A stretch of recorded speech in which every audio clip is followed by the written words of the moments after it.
Hi, my name is Patrick Ivey, and this is my persuasive speech for my Fundamentals of Speech class for FSCJ. I guarantee you can think of a time, just in the past week, when you've taken out your cell phone to aimlessly scroll through an app or play a game to avoid having to make small talk with another person in a moment of silence. We've become a society that gets restless with brief moments of silence, causing us to look for stimulus from our cell phones, whether when it's waiting in line for coffee or riding in a car with others. I'll admit I'm guilty of these instances myself and can think of many moments like trying to avoid awkward small talk in an elevator. Recognizing these habits and finding ways to make conscious efforts to change them can positively affect our human interaction skills. Although technology has made many positive changes to communicate by making worldwide instant communication even possible, it is hindering our social skills needed for many in-person meetings, both casually and professionally. First, I'd like to talk about the negative effects technology has on business relationships. Feeling uncomfortable talking to colleagues beyond work-related topics can result in decreased productivity, says Kelsey Jones in her article, "Is Technology Crippling Our Communication Skills?" Psychology Today found that small talk amongst coworkers, often called water cooler talk, could increase productivity by 10 to 15%. This article goes on to explain that with group cohesion comes an increase in things like shared tactic knowledge, shared attitudes and work habits, and social support. This article also states that we are social animals and feeling like we are part of a community can increase our overall happiness and output of work. Deborah Gardenstein describes technology as a double-edged sword. On one hand, it makes it easier for coworkers to communicate quickly by speeding up response time in the event of an emergency and allows non-urgent matters more leisure response time via email. However, social media platforms and instant messaging do not replace face-to-face interaction needed to build strong and resilient teams. Technology is not only affecting our business relationship building skills, but also changing the way we interact in our personal relationships. Since the rise of cell phones and social media, starting in the late 2000s, there have been studies examining the effect of technology on face-to-face communication.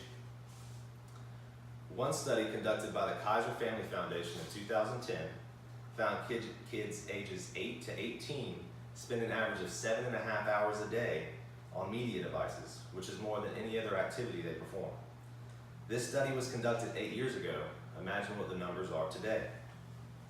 Another study analyzing levels of empathy conducted by MISRA in 2014 found that people who have had conversations in person and not through mobile devices reported higher levels of empathetic concern, whereas those who use mobile devices showed lower levels.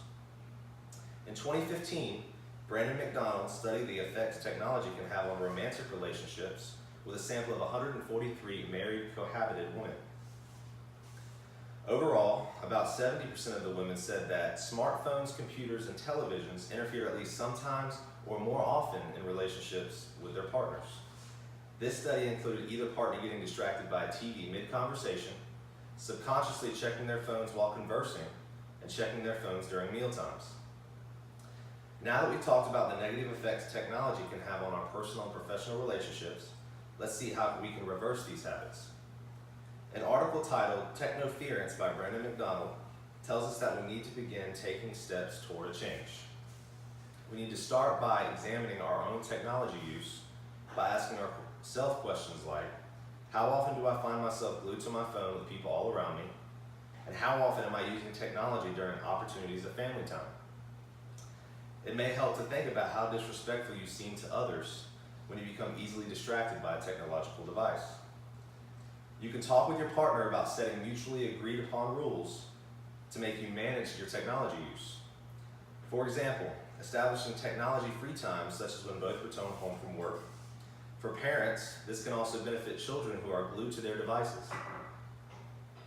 Another good strategy only requires you to leave all devices in your pockets or bags when around others. And lastly, in our professional lives, we must make the effort to establish camaraderie and a good rapport with our coworkers and clients using in-person meetings. By recognizing these bad habits and taking steps to change them, we can improve our communication skills to help ease interactions in all settings. Now you know more than ever the effects technology has on developing and maintaining interpersonal relations. Recognizing these habits and finding ways to change them could help you improve relationship building. So I challenge each and every one of you to seize opportunities to talk to the stranger beside you in the elevator, meet in person or call instead of sending an email or text, and to give people in front of you the desired attention they deserve instead of your screens. Thank you.